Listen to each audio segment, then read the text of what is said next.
Une course s'engage au chevet d'un mourant, le télescope spatial Hubble. C'est l'instrument scientifique le plus productif jamais conçu. Hubble peut-il être sauvé?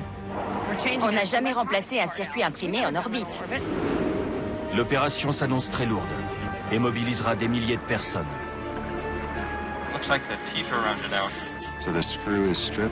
C'était catastrophique. Malgré des années de préparation, rien ne dit que dans l'espace tout se passera bien. On n'a qu'une chance. Il y a toujours des imprévus en orbite. 7 astronautes risquent leur vie.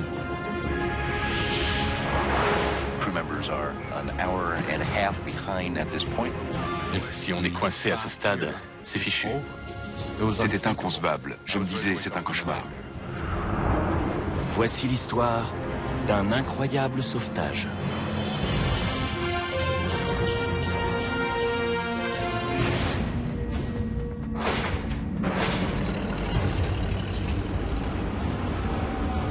En mai 2009, une mission audacieuse va commencer. Les ultimes réparations du télescope Hubble. Une mission si dangereuse que pendant des années, la NASA s'est refusée à la tenter. Après les accidents, les vols de navettes ont été longtemps arrêtés. On se prépare de son mieux et on croise les doigts. Mais il y a toujours des risques. Il faut être à la hauteur. Les risques, on en parle. Mais je crois en ce projet. Pour réparer Hubble, 7 astronautes passeront 2 semaines dans un environnement qui combine des températures extrêmes et des rayonnements mortels. Pourtant, le plus grand risque ne vient pas de l'espace, mais du vaisseau qui va les y conduire, la navette spatiale.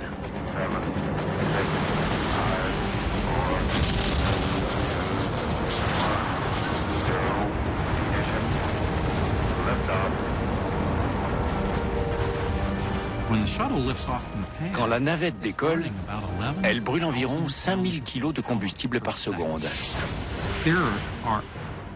Ça génère une poussée indescriptible.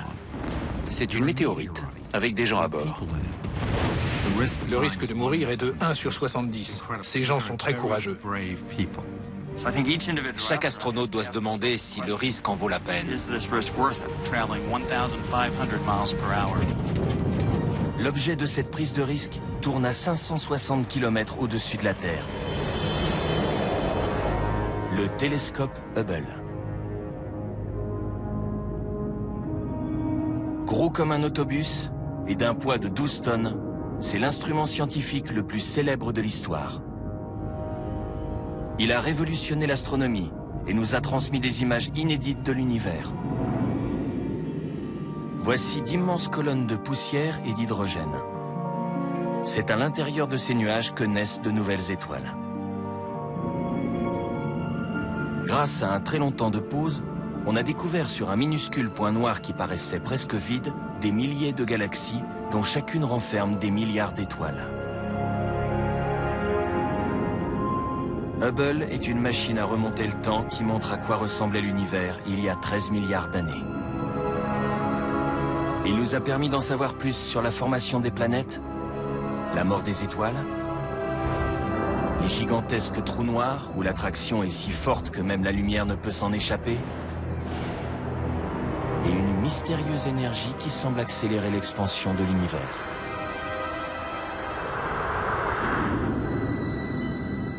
Il y a 20 ans, avant Hubble, on ne connaissait ni la taille ni l'âge de l'univers. Maintenant, on le sait. On ne savait pas si les trous noirs existaient réellement. Grâce à Hubble, on sait désormais qu'ils sont partout. Ce télescope a été le premier à étudier l'atmosphère d'une exoplanète. Sans lui, rien de tout ça ne serait arrivé. Mais Hubble est mal en point. La moitié de ses instruments, y compris la caméra qui a pris ces images, sont en panne. Comme un patient qui nécessite de multiples greffes, le télescope nécessite différentes interventions. Enlever la vieille caméra pour en installer une nouvelle, changer les gyroscopes, retirer un module optique, insérer un nouveau spectrographe et bien d'autres choses. Approaching staging, the burnout of the solid rocket boosters, which have been burning fuel at a rate of about 11,000 pounds per second. Cette mission est le seul espoir pour sauver Hubble. Une fois en orbite, il faudra 2 jours à la navette Atlantis pour rejoindre le télescope. Megan MacArthur now repositioning the shuttle's robotic arm to align with the telescope. Le 3e jour, Megan MacArthur, aux commandes du bras robotisé, saisit doucement le télescope et l'arrime à la navette.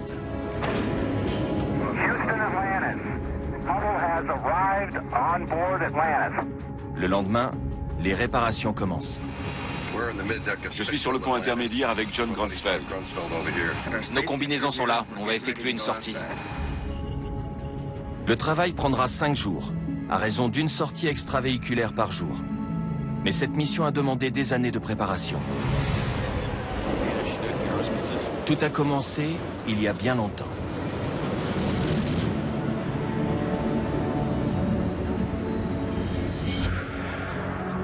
C'est en 2006 que les astronautes sont sélectionnés.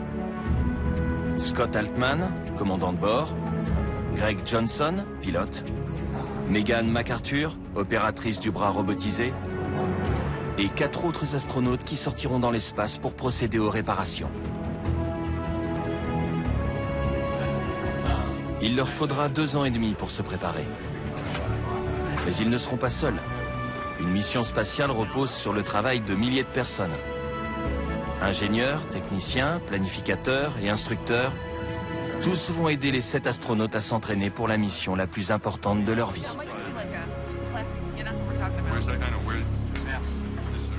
Les sorties dans l'espace détermineront le succès ou l'échec de l'entreprise. Elles dureront 6h30 chacune. Ce n'est pas beaucoup. Il faut que tout se passe parfaitement pendant ces 6h30 minutes. C'est pour ça qu'on s'entraîne sans relâche, pour être au point. Chef des mécaniciens de l'espace, John Grunsfeld est déjà intervenu 2 fois sur Hubble. Il a pour partenaire Drew Feustel, dont ce sera le premier vol. On fonctionne en binôme. L'un fait le travail, l'autre lui tend les outils et l'aide. Aujourd'hui, ils sont à Houston pour apprendre à remplacer la caméra à grand champ de Hubble. Cette caméra a pris bon nombre des photos les plus célèbres fournies par Hubble. Comme tous les instruments du télescope, elle est immense et pèse 360 kg.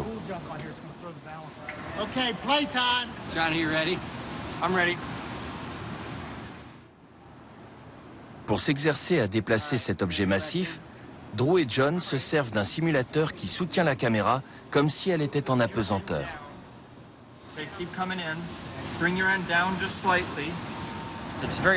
C'est très difficile de se faire une idée de son moment d'inertie et de sa masse. Pas pour la soulever, mais pour comprendre comment l'arrêter ou la diriger. Tous les objets, même s'ils sont en apesanteur, ont une masse. Dans l'espace, quand un astronaute pousse une balle de golf, celle-ci se déplace. Mais s'il pousse un piano, c'est lui qui se déplace, dans la direction opposée. Le piano, l'astronaute et la balle de golf sont tous en apesanteur, mais ils possèdent une masse et une inertie différentes. Il faut être très prudent. L'astronaute Story Musgrave a fait 3 sorties orbitales lors de la première mission vers Hubble en 1993. Je pousse un objet et je le fais se déplacer. Mais maintenant, il se met à me tirer.